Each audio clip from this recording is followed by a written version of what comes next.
Good morning, good afternoon, good evening, regardless of where you are. It's always a good time to talk about Spiritism in lights of the of the gospel. Today, we're going to have Al Turri, who will about lives.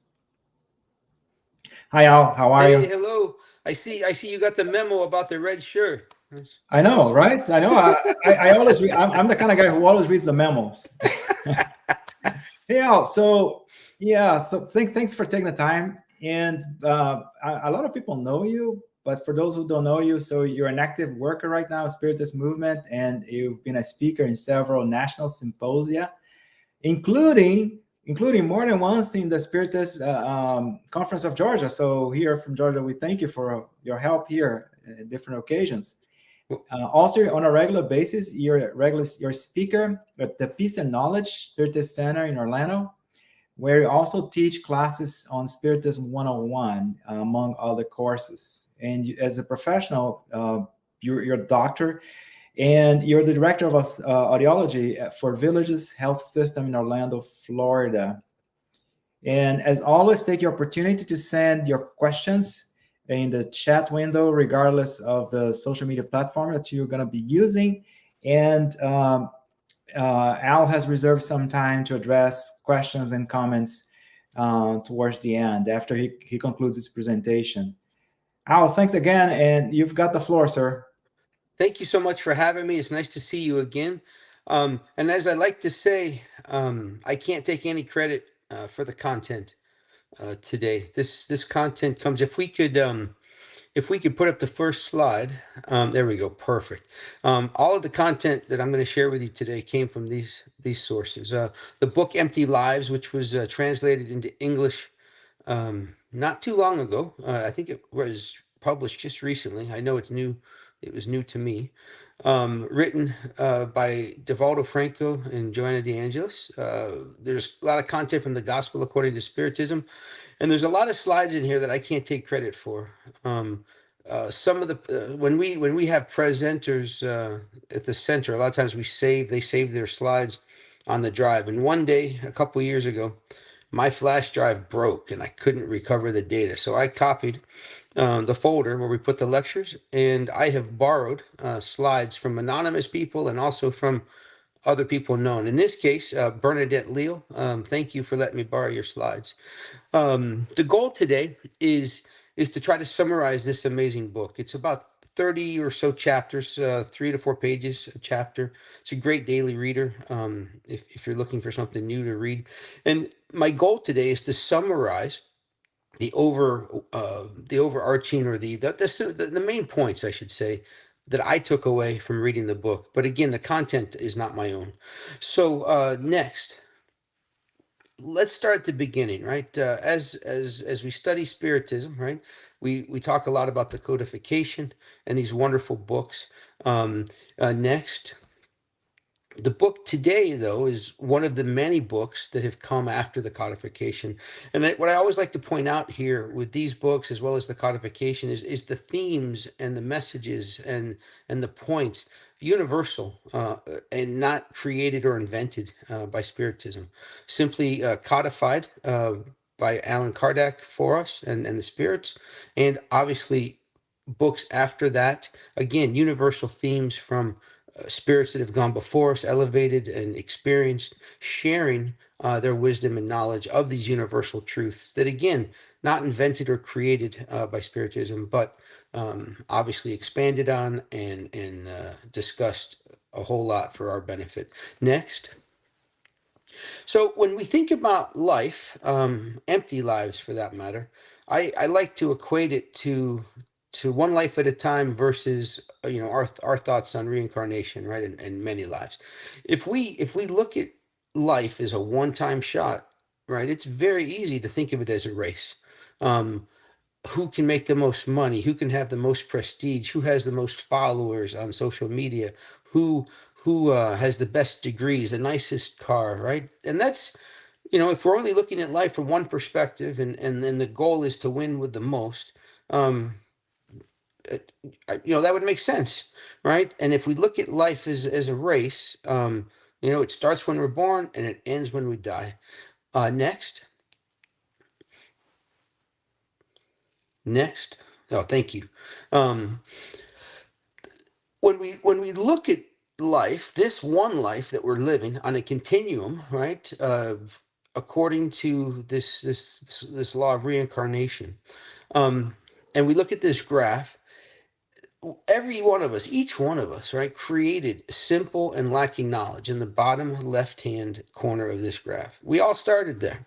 And as we live life after life and we evolve, um, we go from living empty lives to more fulfilled lives. And as we get better and better at that, where we come more and more from a place of love, less ties to the material and more ties to love, we evolve life after life to ultimately becoming a pure spirit.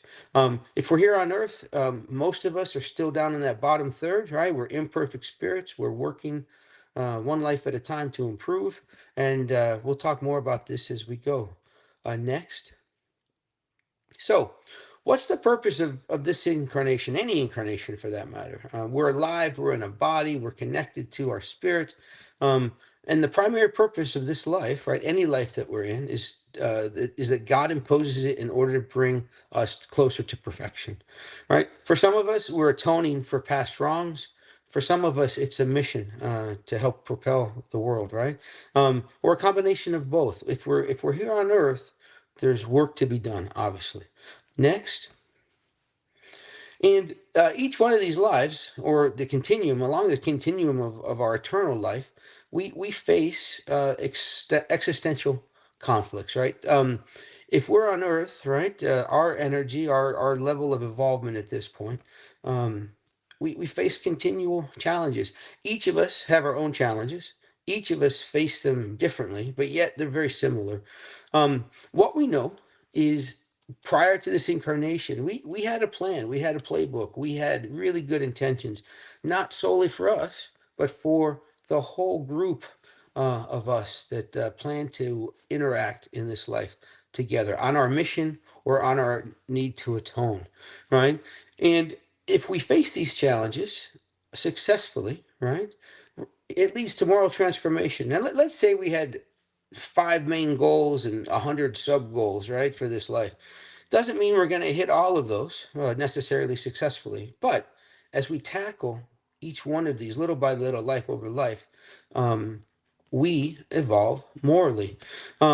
So as we face these challenges, these conflicts in each life, we're going to experience emotions that relate to the level of our consciousness at the time and our knowledge at the time.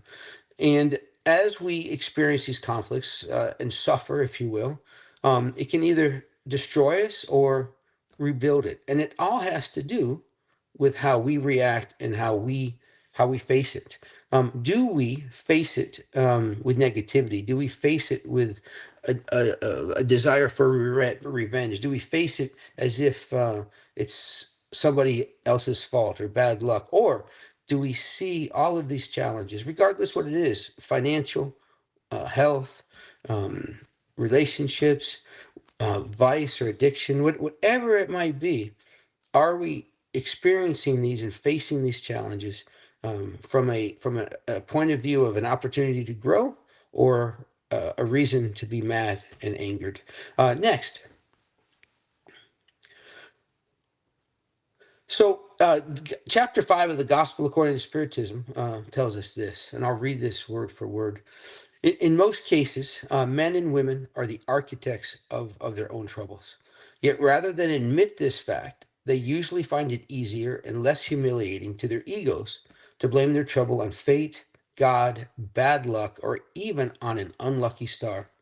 However, this unlucky star is actually no more than their own carelessness. And I like that word, carelessness. Remember, we reincarnated, right, into this life um, by the grace of God with no memory of our past wrongs. I don't think we'd want to know those things. I think it would impede a new beginning, perhaps. But what is with us in our conscience, right, are those universal laws.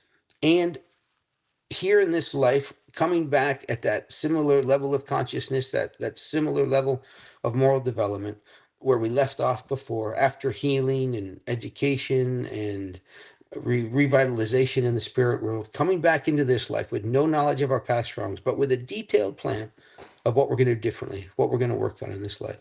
And through carelessness, right? It's very easy to get off track, right? It's very easy to get caught up in the material life again and get away from those universal truths. So that's why I like that word carelessness there. It's not always, not necessarily intentional. It's just careless. We take our eye off the prize, as they say, right? Next. And what they tell us here in chapter 5 is carelessness can lead to the loss of contact with our inner self, right? With that connection to our spirit, with that remembrance or that belief in evolving and growing, right? To that Christ-like perfection, like we saw in that graph, to a pure spirit.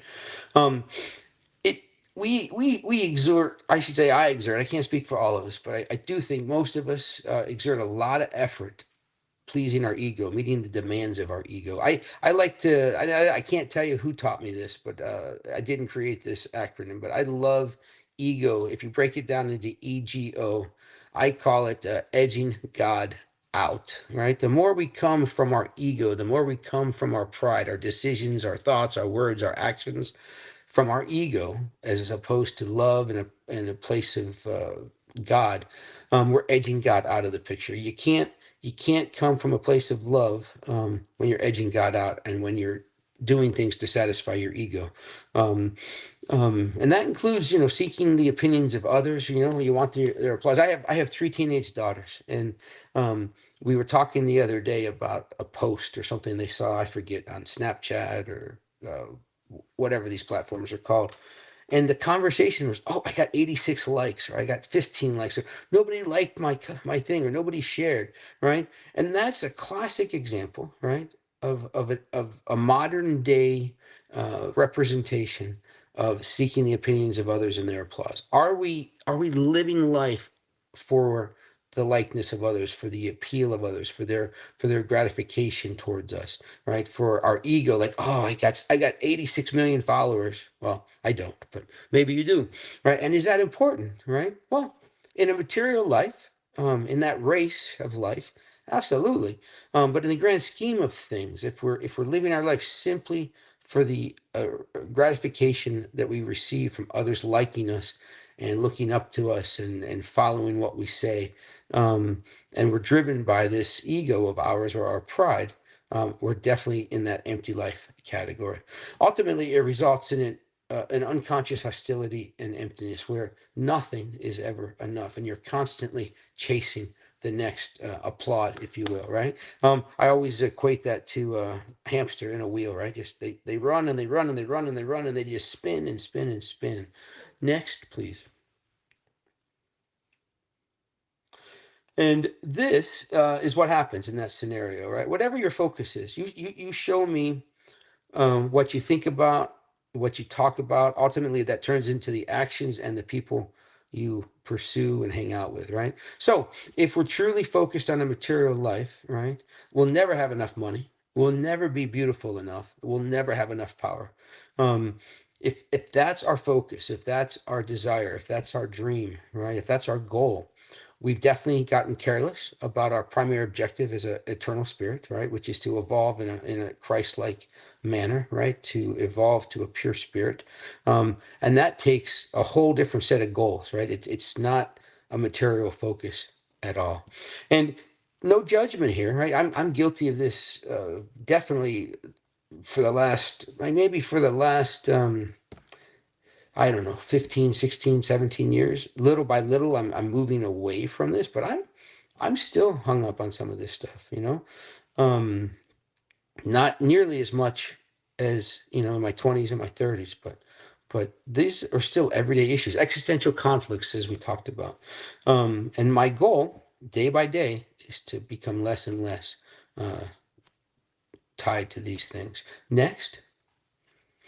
And to do that, I've got to change my focus, right? We need to change our focus, right? Find the best perspective, right? And sometimes it's, upside down and on your head, right?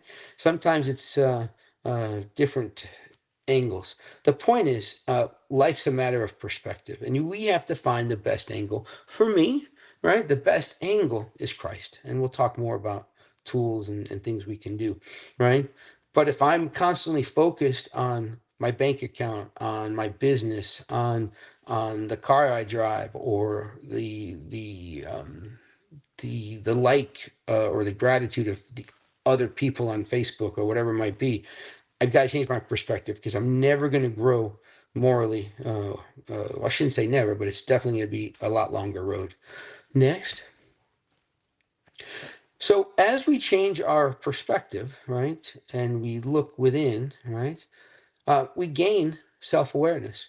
What does that do, right? That enlarges our emotional horizons. When we're truly trying to know ourselves, it definitely enlarges those emotional horizons, and it allows us to change perspective. We see the world from a whole different place. The Al Turri of 2024 sees the world and the people in it very differently than the Al from 2014 or 2004 or 1994.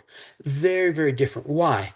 Well, fortunately for me, I was introduced to a lot of neat concepts. Didn't know what it was called, but pieces here, pieces there. And then my wife, when I met her, was kind enough to ask me what I believed, and I explained it to her. And she said, "You're a spiritist." And she gave me a copy of the Spirit's book and Nasalar.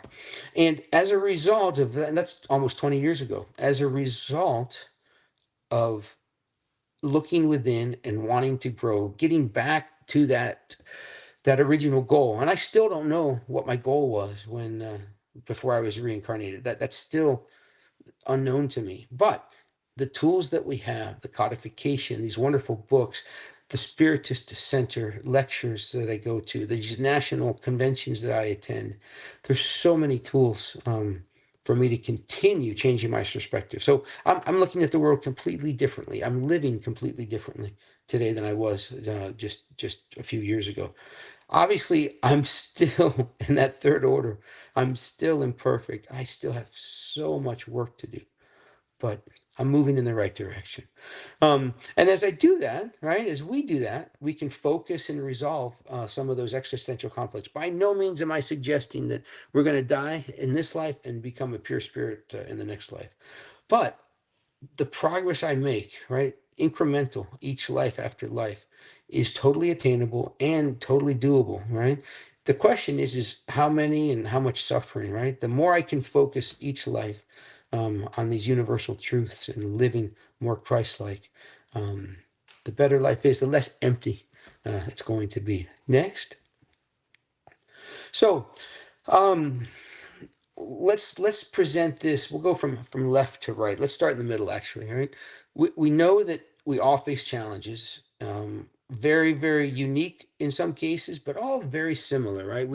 We have many of the same needs, and we have the same goals in a big picture kind of way, but we're all going to face them uniquely. So these challenges, right? The recommendation here is move away from the negative tendencies. If we stop, and I cannot tell you who said this. I know my friend Peter Roman presented this in a lecture many years ago, and I want to say it was St. Francis, but it could have been someone else. So I apologize for not having the reference. But getting away from your negative tendencies, what was recommended here is at the end of the day, as you lay your head on the pillow, relive your day and the actions and the thoughts and the words that you used, right? And your interactions with people. Reflect briefly on things you could have done better. Pray, meditate, wake up the next morning with gratitude for another day to work on those things, right? So that's the first thing. Identify your challenges on a daily basis and move away from those negative tendencies. I had a lot of negative tendencies in my life. I still have some, right? But little by little, they're going away. So I'm very pleased with that.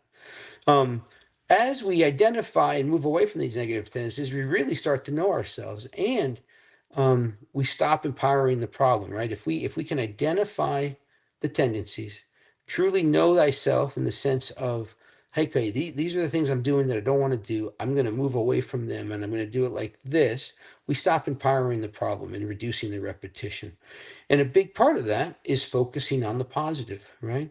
Little by little, it takes a long time to change habits, but little by little, one thing at a time, habits can be changed. And you can focus on the positives.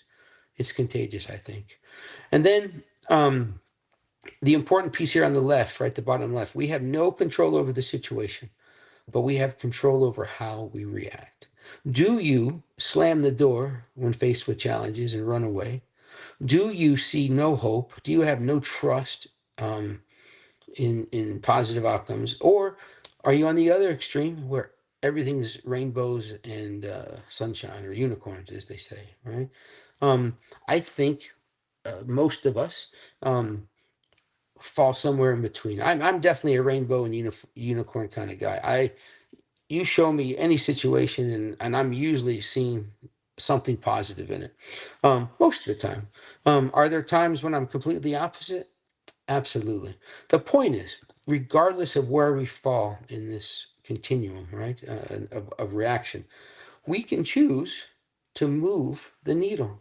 We can become more positive. We can go more negative, right? It's up to us. It's a choice. We can control our reaction to any situation, right? We're in control of that, and all of these things create opportunities. I was listening to a podcast recently, and again, I'm terrible with references, but the gentleman was responsible for Target's evolution from more of a Kmart type store to more of a when they started calling him Target, right?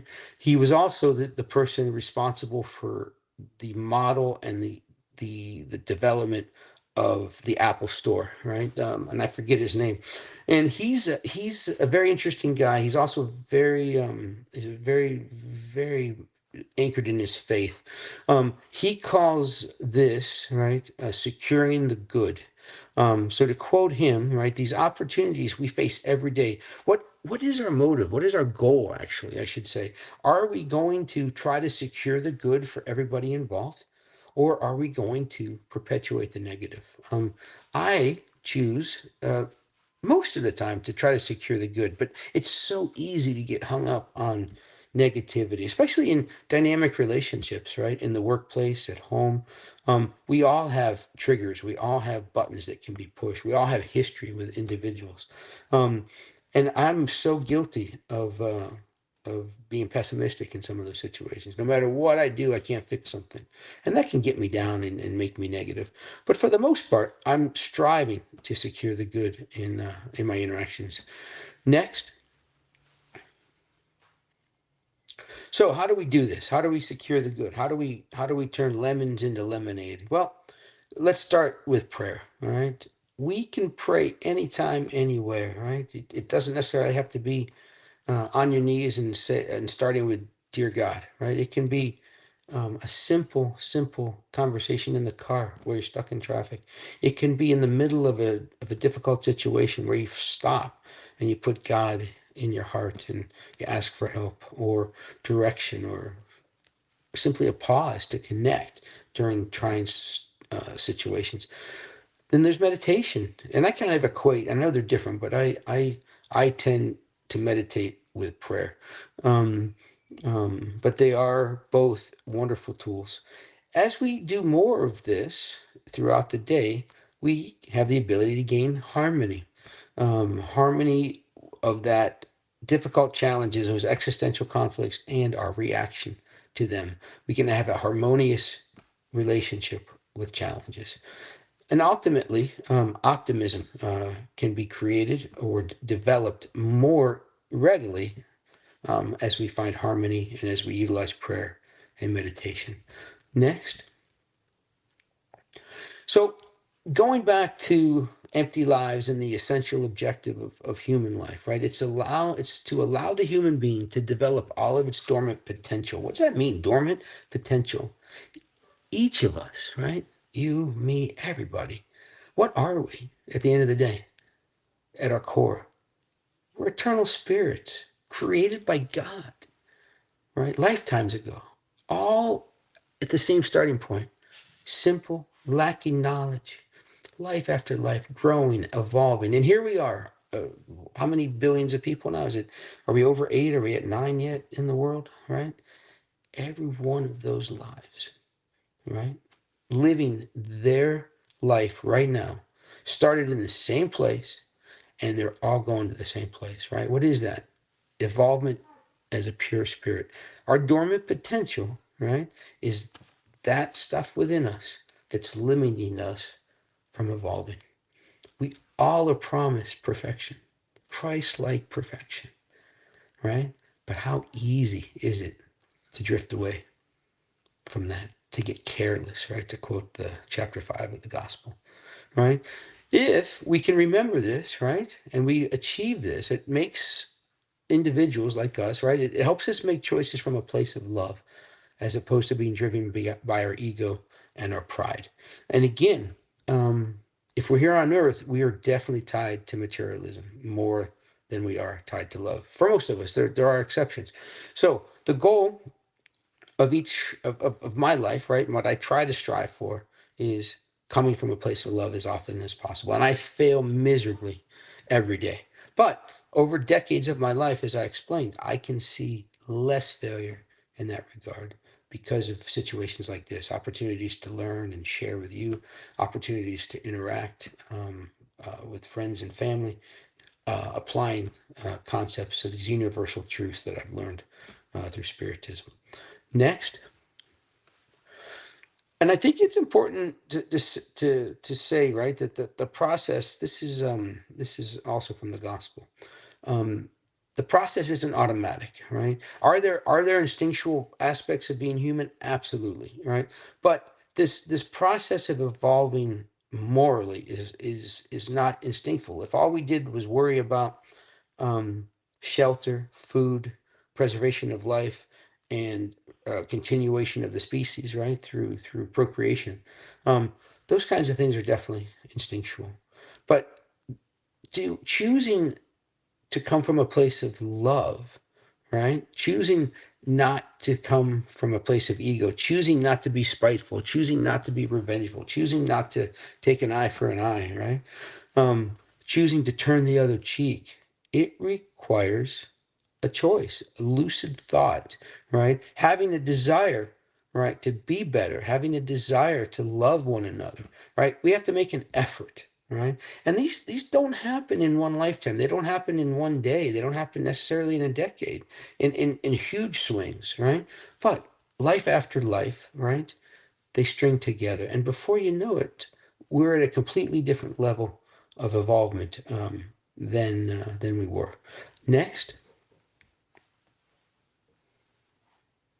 And I like to use this slide frequently, right? It's cause and effect. I am living the consequences of every choice, every reaction, every thought, word, and action that I've ever made up until this point. I am here today because of choices and actions I took previously, as are you. There's no escaping this.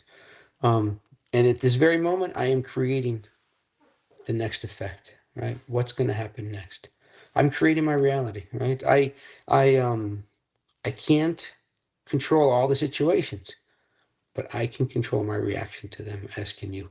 And as a result, day after day, week after week, life after life, we evolve at the pace of our actions. Next. So when we acquire self-awareness, right, we're going to be better able to identify where we are in this process, right?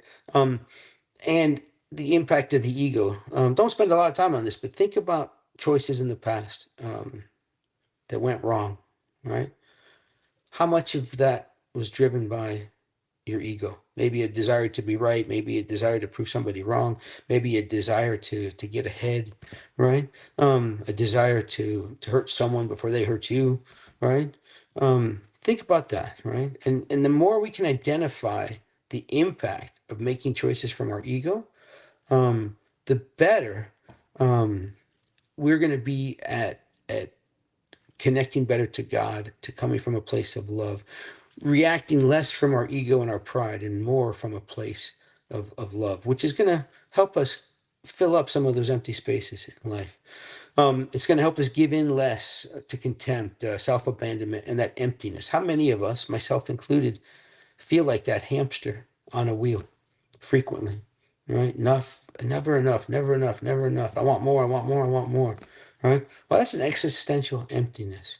And for me, it's driven by being tied to my ego and my pride and less to love. Next.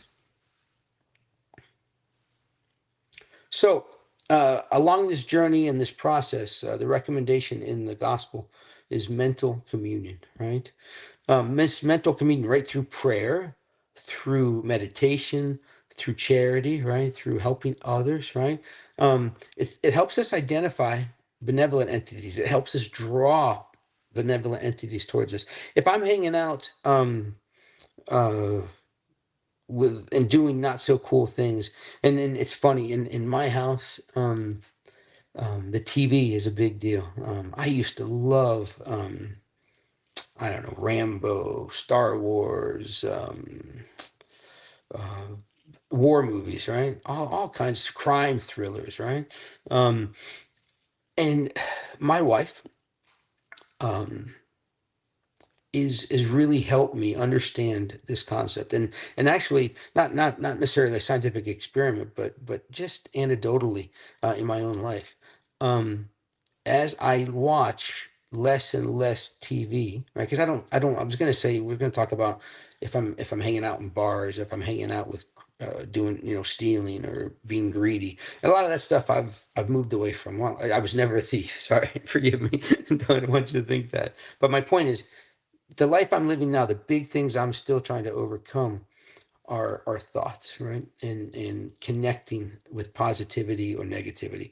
And I've gone from I'm pretty much off of all social media except for LinkedIn and a couple groups on Facebook that I need to be on for professional things. But I've gotten away from that and television now. I'm still guilty of it. There's still I get caught up on Netflix at times with some of these shows. But it's funny when my wife is home and when we sit down to watch something together, or I'm watching something and she enters the room, I change the channel, right? Because I already know that she doesn't want to connect to that, and I know that I'm connecting to lower energy. And sure enough, over years of experimenting with this, when I watch more uplifting things or when I stay off social media, I'm definitely better able to connect because I'm drawing more positive energy to me. I hope that makes sense.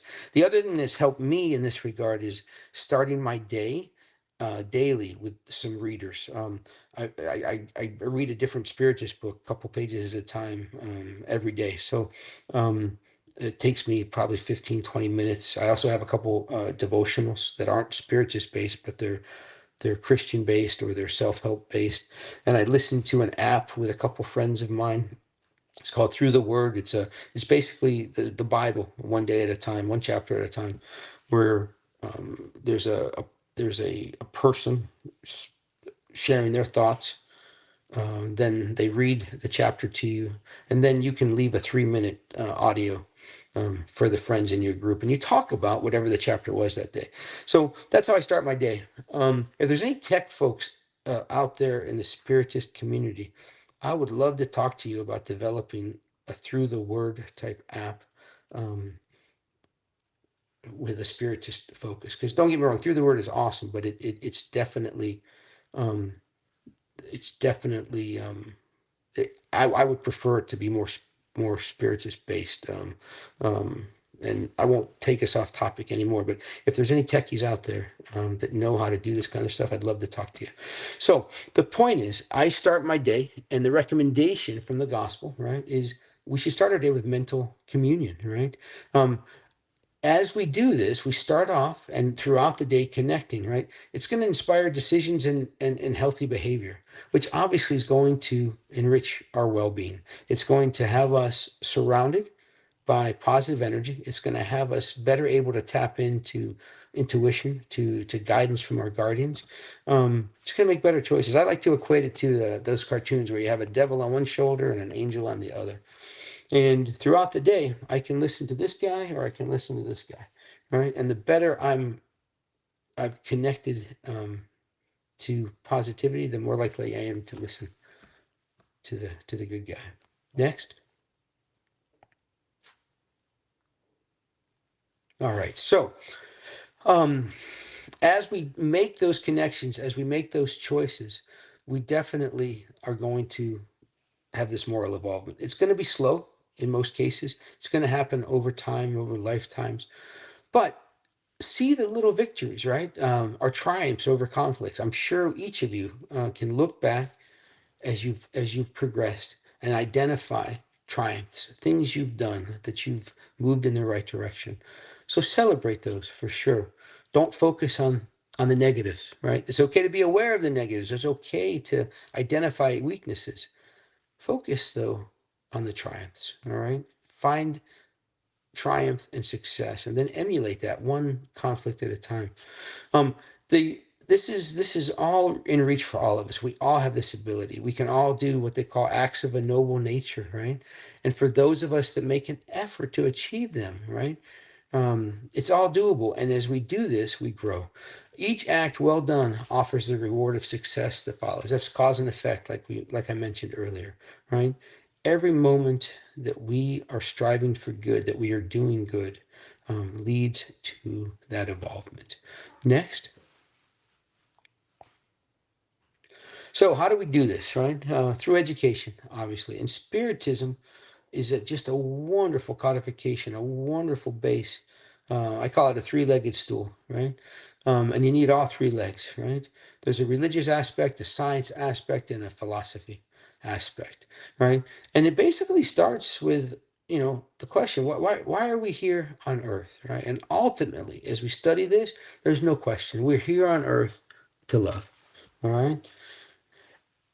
And here's a quote from the Spirit of Truth, right? Spiritists, love one another. That is the first precept. Educate yourselves is the second. So start with love, right? Trying to be less and less tied to your ego, right? And pride, tied more and more to the love of others, right? For others. And get better at that by educating yourselves. And this starts, I think, or continues, right? This education with understanding the challenges of life, those existential conflicts that we all face. We're going to face those in the physical world, right? We're going to face challenges along this immortality of the soul, right? These bigger things, right? Um, Obviously, educating ourselves on reincarnation, understanding the benefits of it, the responsibilities of it, and ultimately the communication and connection that we have with the spirit world. Educating ourselves on all of these are going to help educate us and help us strive more and more to understanding that our true mission here on earth is to love. Next. So on the path to perfection, right, that moral evolvement to a pure spirit, we have to remember we're still imperfect, all of us. If we're on earth, we're we're we're still in that imperfect stage. Um, I like how they equate it here to our spiritual childhood. And ultimately, just like kids, right, our mistakes represent a lack of learning. I continue to come from a place of my ego and my pride because I just have not learned enough. I'm not studying enough. I'm not growing enough.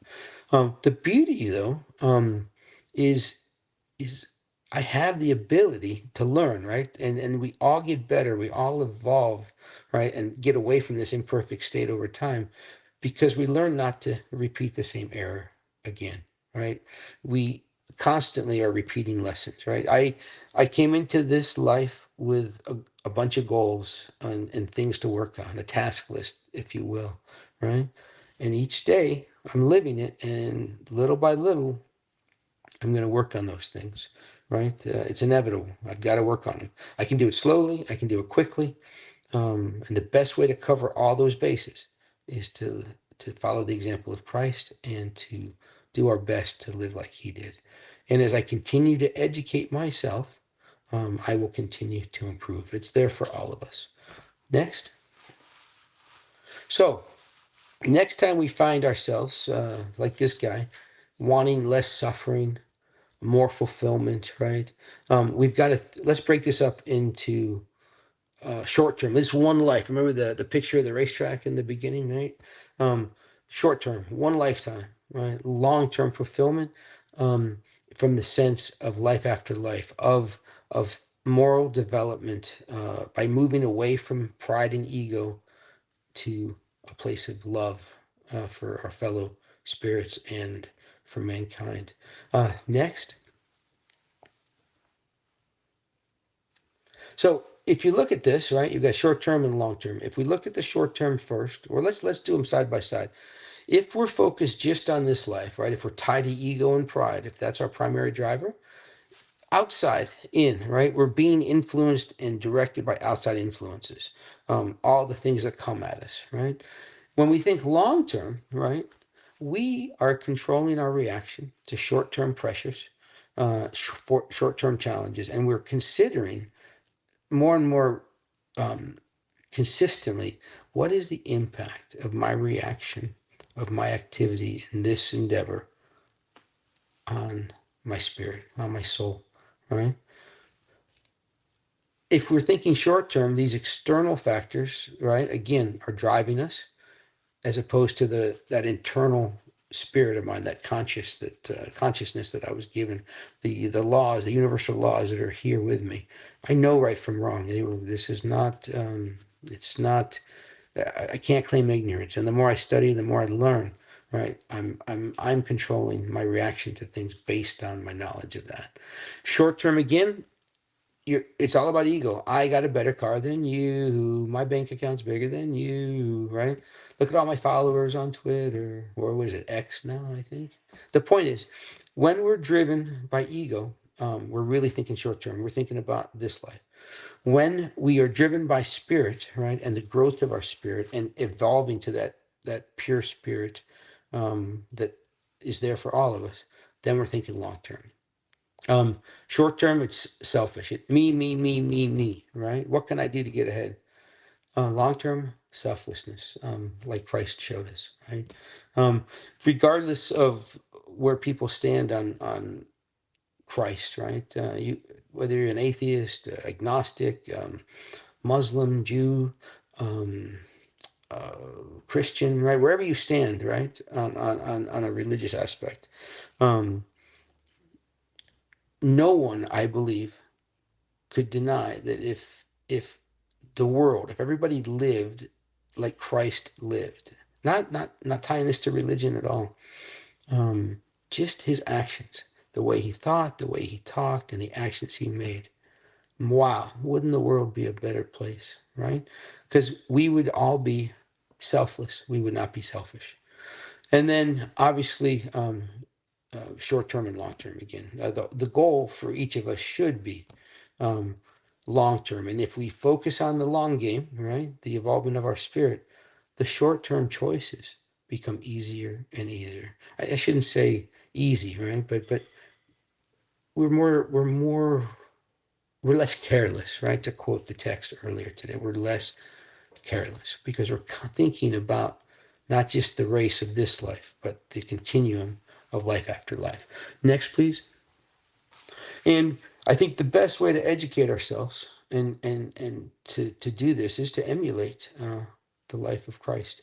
We are so blessed, to have his teachings with us to this day. Not only his teachings, but, more clarification on some of his parables, right? From evolved spirits that have, shared their knowledge with us.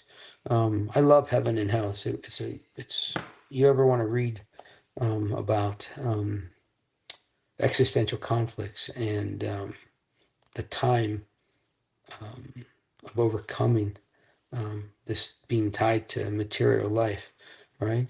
That's a great read. As is Existential Conflicts, Joanna de Angelis. Great book, for this. And it all comes down, in my opinion, this is my opinion, is following the example of Christ. If we can emulate his thoughts, his words, his actions more and more on a daily basis, that's the best teacher of all, the best direction, the best example. Easier said than done, obviously.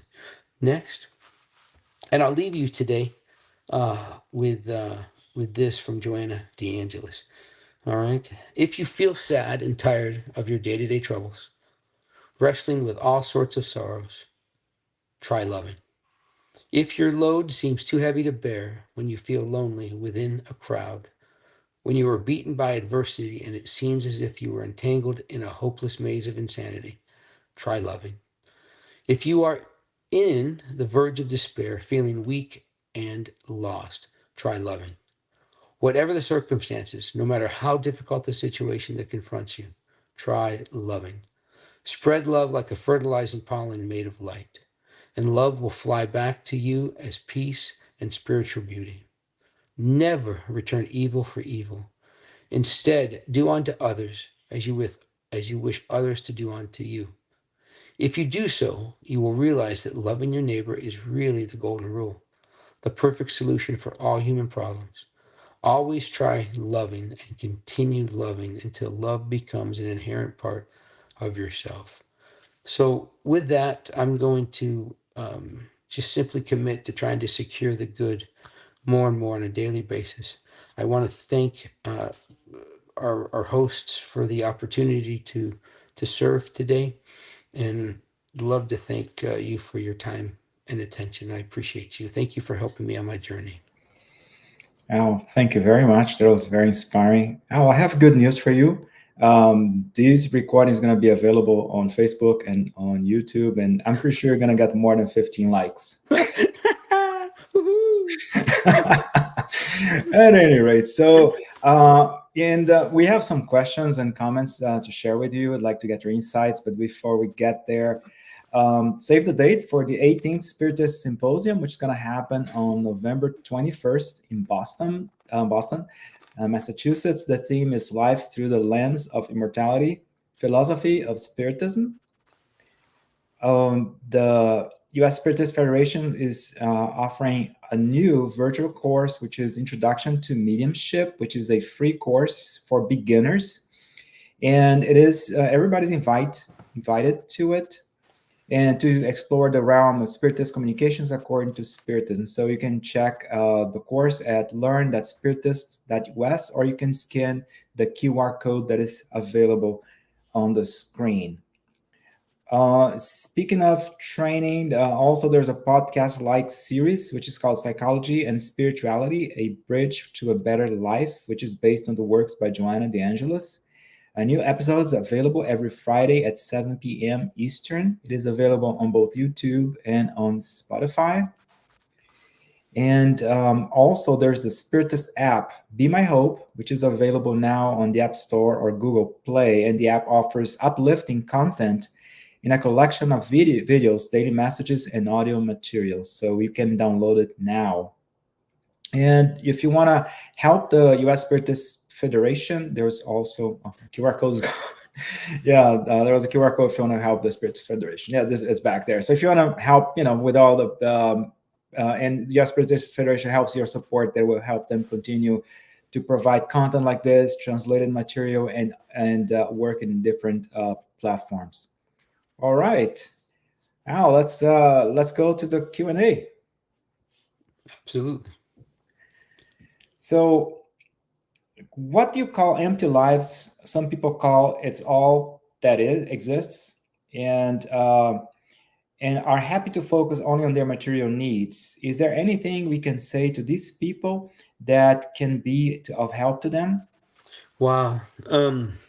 I first, I think as we pray for our own involvement, I think praying for others on their journey as well. I always feel like the best thing I can do to help others on their journey, I think, is just try to be a good example. I'm not one to, and again, this is my opinion. There may be other answers to this. I'm just not much of a proselytizer or a finger pointer. I just I think just living my life, sharing my beliefs, and really trying to live by the golden rule can help others. But as far as changing people, I think I can influence people a little bit, but I don't think I can change them. I'm sorry, I don't have a good answer for that. Thank you for your answer. Yeah. How to balance this is from the U.S. Spiritist Federation? How to balance our professional and intellectual ambitions with our efforts to evolve morally? Yeah, I think the best answer for that is to conduct your professional and intellectual ambitions like Jesus conducted his business, right? Um, um, I'm in business. I manage a pretty large team, and over the years, what I found is if I'm coming from a place of money, a place of greed, a place of we're the best, right? Doesn't work. I mean, there's only so much that works. So, um, I believe that trying to find win-win, right? Win-win for not just me and the business, but win-win for the patient, right? For the customer, win-win for the employee. Um, and I think that's what Christ would I think that's what he showed us. So that's my 2 cents on that. If you're coming from business or professional ambitions from a perspective of I'm going to be the best, I'm going to be the best person that does this, I'm going to win. I don't care what I have to do to succeed. Then that's not so good. But if we're coming from our ambitions from a point of love for our fellow man, and securing the good, as that gentleman said in the podcast, I think that's the best way to look at it. What can I do to help everybody and you know succeed in that sense? Thank you. What to do when people do not recognize our efforts to do what's right? Yeah, I check my ego a lot, right? How often do I say, man, they didn't even realize what I did. Nobody even saw that. Nobody cares.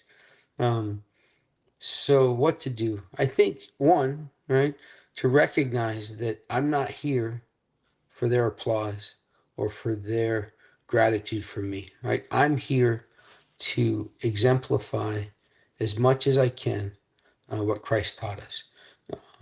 I'm doing good as much as possible, and again, this is almost figuratively, right? Because I'm still imperfect. I still get caught up in this, but my goal every day when these things happen is to remember that I'm not here to please them. I'm here to please God, and I'm here to grow. Um, and if I can stay centered in that and away from my ego, the actions of others don't really bother me. Have I gotten there? Absolutely not. I still suffer from this to less of a degree than I did. But I think the idea here is, hey, they didn't recognize it. That's okay. I'm not here for them. I'm here. I'm here to please God, and I'm here to walk be a follower of the way, right? A follower of Christ. Um, and that's how I look at it. Thank you. And I believe, if I'm not mistaken, that's the last one, last question for you, unless another one comes up. What can we do if we are trying these spiritual paths but still feel anxiety and emptiness? That's a great question. Wow. Well, I think just in the text that we looked at today, we can try to connect more, right? We can pray more. We can try to get that connection more fervently throughout the day. Um, when we're feeling anxious or empty, be aware of it, right? And if we're aware of it, just like we showed in that slide, that creates the opportunity to, now you have identified it, focus on the positive, the things that are going right, and then little by little move away from this.